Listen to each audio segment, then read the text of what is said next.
Saudara-saudari terkasih, apakah saudara sudah memulai hari ini dengan penuh sukacita dan punya niat untuk berbuat baik meskipun kecil?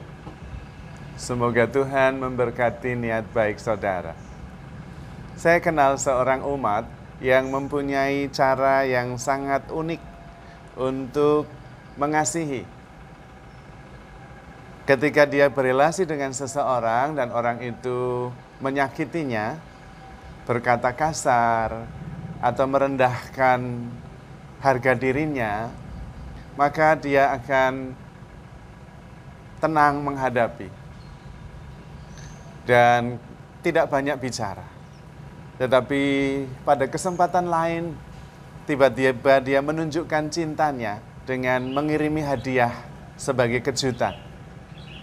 Intinya melakukan kebaikan yang justru tanpa maksud apa-apa, kecuali ingin menyatakan bahwa saya menghargai Anda, saya mengasihi Anda, dan saya sungguh-sungguh ingin mengerti bahwa Anda dicintai. Dan efeknya luar biasa.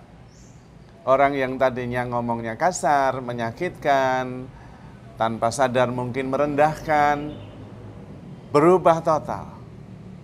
Menjadi lebih perhatian, lebih berterima kasih, lebih bersyukur, dan relasinya menjadi lebih baik. Bahkan kemudian dengan berbagai cara menolong apa yang sedang dikerjakan oleh sahabat saya itu. Menurut saya ini adalah sebuah contoh mengatasi persoalan relasi.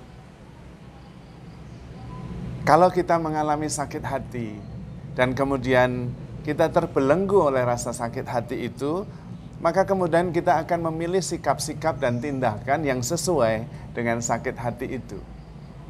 Maka situasi tidak membaik, bisa jadi malah memburuk. Namun ketika kita berani melawan kecenderungan untuk dikuasai oleh rasa sakit hati, dan kemudian malah mencintai melebihi yang dibayangkan, itu bisa mengubah seluruh cerita. Kita menjadi lebih tenang, relasi menjadi lebih baik, hidup juga lebih menggembirakan. Sebetulnya itu adalah kekuatan justru. Kekuatan cinta yang mengalahkan kejahatan. Dan kita bisa mengubah seluruh kisah hidup kita dalam hubungannya dengan orang lain ketika kita mempunyai kekuatan dan keberanian untuk tetap mencintai, bahkan mencintai lebih. Tentu dasarnya di situ adalah pengampunan yang pertama-tama menjadi dasar.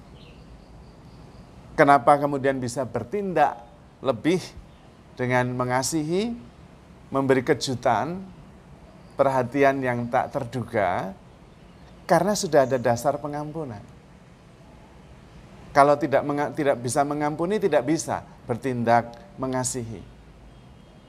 Maka sebetulnya langkah pertama adalah berani mengampuni. Orang seringkali berpikir mengampuni itu kebutuhan orang lain yang berbuat salah, dia yang membutuhkan pengampunan karena itu minta maaf. Menurut saya keliru. Pengampunan itu kebutuhan kita. Untuk mengampuni orang yang bersalah kepada kita itu kita yang membutuhkannya. Karena kita yang punya problem sakit hati itu kita. Jadi kita yang harus mengatasinya. Bukan orang lain yang harus mengatasi persoalan sakit hati yang ada terjadi di dalam diri saya. Kita seringkali secara logika mengatakan dia yang berbuat salah, ya dia yang minta maaf. Padahal itu keliru. Ketika orang lain berbuat salah, kita sakit hati, kita yang harus mengampuni. Karena kita yang mempunyai persoalan sakit hati. Kita yang mempunyai persoalan emosional, bukan orang lain. Maka mengampuni adalah kebutuhan kita. Itu yang membebaskan kita, yang membuat kita menjadi lebih kuat, paling tidak lebih kuat daripada kebencian yang terjadi, lebih kuat dari sakit hati yang kita alami. Dan ketika kita bisa mengampuni, kita juga justru dibebaskan dari persoalan emosional, sakit hati, dan dendam itu. Kita yang sungguh-sungguh mengalami transformasi, hidup berdasarkan kasih, dan kemudian bisa bertindak lebih dengan mengasihi melebihi yang dibayangkan. Dan itu mengubah seluruh cerita. Dan karena itu, Tuhan ingin kita mengampuni itu 70 kali 7 kali 7 kali 7. Artinya tidak ada batasnya. Karena kita yang membutuhkan pengampunan, bukan orang lain. Kita yang perlu dibebaskan dari rasa dendam dan persoalan emosi. Kalau orang lain melakukan kejahatan, dan kita sudah mengampuni, kemudian persoalannya tidak ada pada kita lagi, pada orang lain. Nah, orang lain yang kemudian harus berjuang sendiri, punya proses batinnya sendiri. Tetapi kita tidak perlu mengurusi proses batin orang lain. Lebih baik kita mengurusi proses batin kita sendiri, menciptakan damai di hati kita sendiri dengan mengampuni dan kemudian mencintai secara lebih, secara khusus. Seperti yang dilakukan teman saya itu. Banyak orang yang mengatakan bahwa mengampuni orang yang menyakiti itu sulit. Menurut saya malah tidak. Itu jalan yang paling mudah. Karena dengan mengampuni itulah persoalan menjadi selesai. Tetapi dengan tidak mengampuni, persoalan menjadi semakin rumit. Dan menjadi lebih sulit. Membuat kita tidak bebas, tidak bahagia, dan terganggu terus-menerus. Karena persoalan itu ada di dalam diri kita. Itu adalah proses batin kita. Bagaimana kita mengolah rasa sakit hati dan dendam itu, kemudian sembuh dengan mengampuni justru. Maka bukan jalan yang sulit. Karena justru itu membebaskan. Persoalannya adalah apakah kita berani bertanggung jawab terhadap perasaan kita sendiri. Bertanggung jawab terhadap proses batin kita sendiri. Dan kemudian melepaskan saja apa yang sudah terjadi dan tidak bisa diulang lagi.